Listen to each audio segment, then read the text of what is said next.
14 years have passed. But Ketpur is no longer the same village. Now there's more dust and fewer people. The cracked ground, the dust rising. Bare feet, tiny 12-year-old boy running at full throttle. This is Aryan. Rupa's son. Stop him, don't let him go. Aryan, come back. Don't go there. There's no fear on Aryan's face. There's a strange emptiness in his eyes. It's like she's in a dream even when she's awake. The wind blows her hair back. But it's blowing with the wind, not against it. That's the last boundary of the village. It reaches where the paved road ends and the forest begins. Where Savitri disappeared 14 years ago, Aryan suddenly stops, right in front of her. The darkness of the forest stands wide-eyed. The cold wind blows from the forest, dry sweaty face. The heavens now careful. The white waste is bent into 3 villagers come panting. Catch him before he crosses the line. But before the villagers make a move, Aryan goes in the blink of an eye. Let it be, his action may cost him dearly. Let it all go because of Savitri's curse. Aryan walking through the forest. I was looking at the same dense trees. I ran back to see you today. No one lets me close it. Maybe she would understand. Can I ask you something? How come you always come in my dreams? From childhood till today, you have taught me everything. My friends say I'm crazy. It's not safe to go into the woods at night. Aryan would often run away from home at night and go to the forest and sit near the temple, where Savitri used to sit at one time. What happened, son? Who said what to you today? Nothing. Same old routine. My family doesn't let me come see you. And my friends. They also think I'm crazy. But no one believes me. Aryan, you don't need to tell anyone your secret. You know about me. I don't need anything more than this. I don't want. Okay. But don't leave me. There's no one who understands me but you.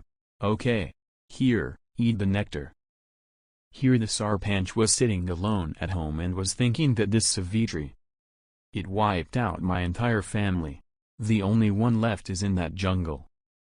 He's after me. Something has to be done. Perhaps I'll have to go to some black magic Baba. Now in the Sarpanch's big house. Only silence resounded. The courtyard, once filled with a cheerful family, now resembled a graveyard. Savitri asked him about his. Everything had been taken away. His peace, his dignity, and his family. Now all that was left was Aryan, who was with him. And the fire of hatred that burned in the Sarpanch's heart, now turned into a blaze. It was he had made up his mind. Now it was either Savitri or he himself. Baba Kalidas.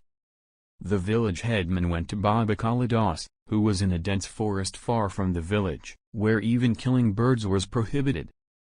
Baba's eyes were as red as fireballs, and that which wiped out my lineage. She was has already turned our home into hell. I want salvation, Baba. Even if it costs me my life.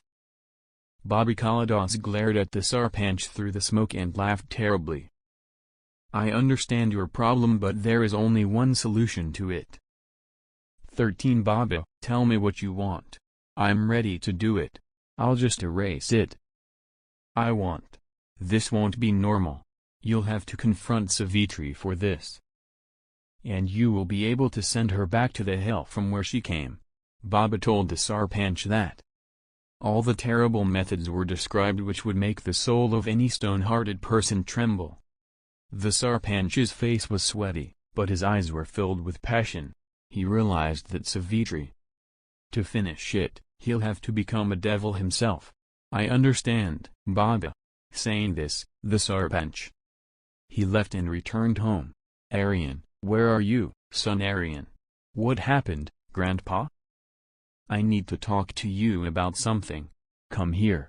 You know, right? I have no other person besides you. There is no one in the world. Why don't you listen to me? I don't like it, Grandpa.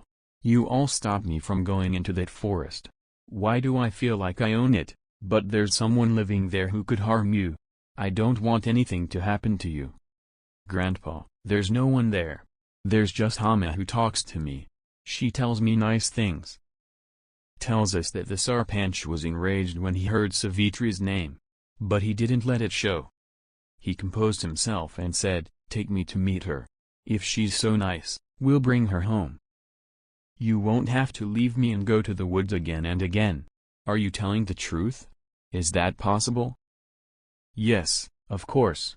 Nothing is more important to me than your happiness, son. You're a wonderful person, Grandpa.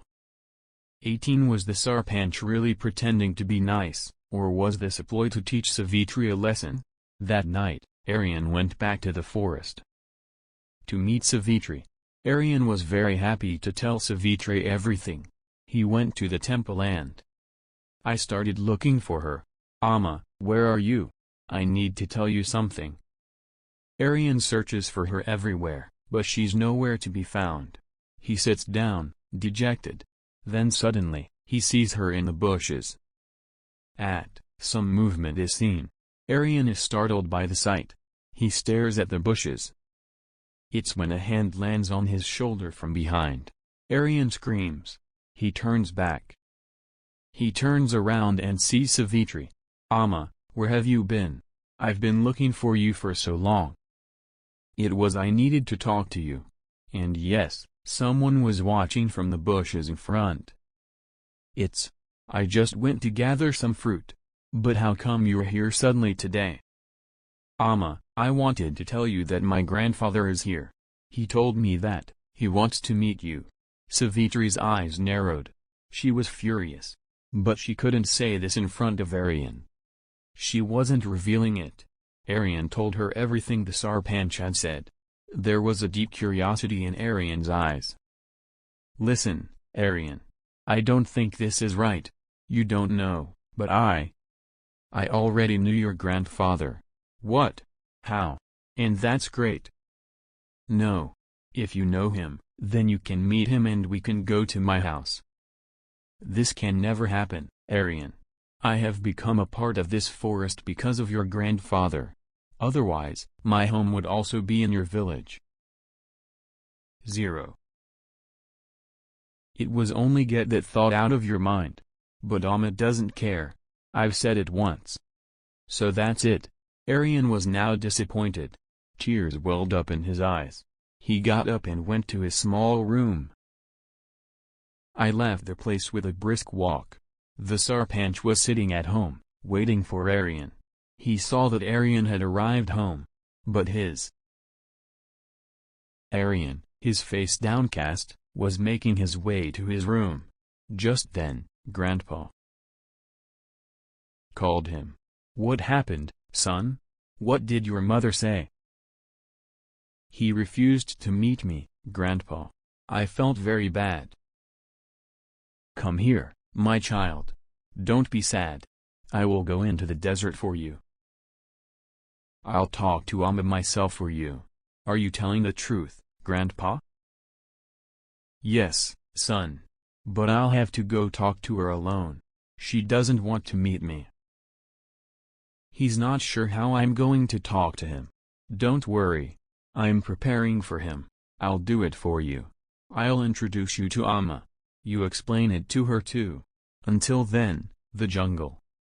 She will be there at AM when she comes home. She will be able to live a good life, and I will also meet her at home." I must explain that to them. "Yes, son, go and rest." I explained it to them. I'll give you. Was he really going to convince Savitri, or did he have something else in mind?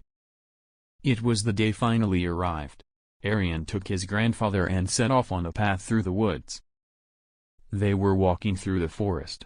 After walking for a while, they came upon a dense forest path.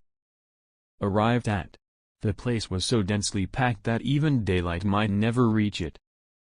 "Son, you come here in such a dense forest. Aren't you scared?" "Grandpa, why should we be afraid of this forest? It protects us. After all, what harm can it do us?" "You've become very intelligent. As they walked, they reached the temple where Savitri lived. Arian told Savitri. I called out, Mother, where are you? Savitri slowly came out of the temple with trembling legs. She saw before her. Arian was there, and with him the Sarpanch. Savitri's anger welled up. She said angrily. I told you this was never possible, but you didn't understand. This is your grandfather. It's not, but a murderer. He's the one who's put me in this condition. What did you think? You'd be able to hide from me? You will secretly incite my grandson against me and I will sit quietly and watch. But listen, we came here to take you home. Grandpa, Mom, please calm down. Stop it, Arian. You don't know. Because of this woman, your mother is gone. And our family is shattered. This village is under Savitri's curse. I want freedom from that curse, and I will get it.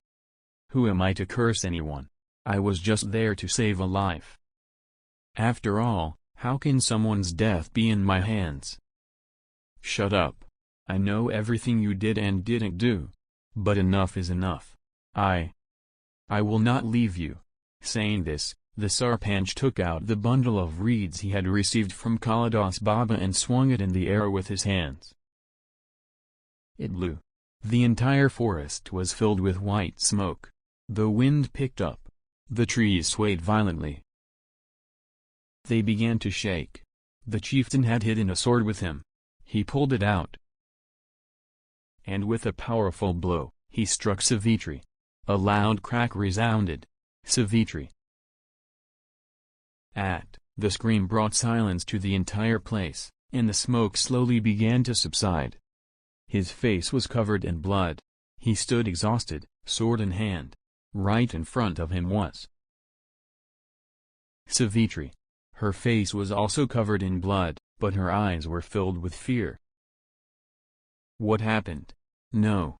What have you done, you fool? You took the life of an innocent child, Mother. Then the Sarpanch sees the shadow of a boy behind Savitri. It looks exactly like Arian. The Sarpanch was shaken by the sight. The Sarpanch slowly moved towards her and tried to touch her.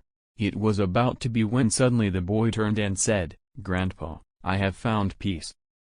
After all, you killed me too. The Sarpanch's face turned pale. What have you done, you fool Sarpanch?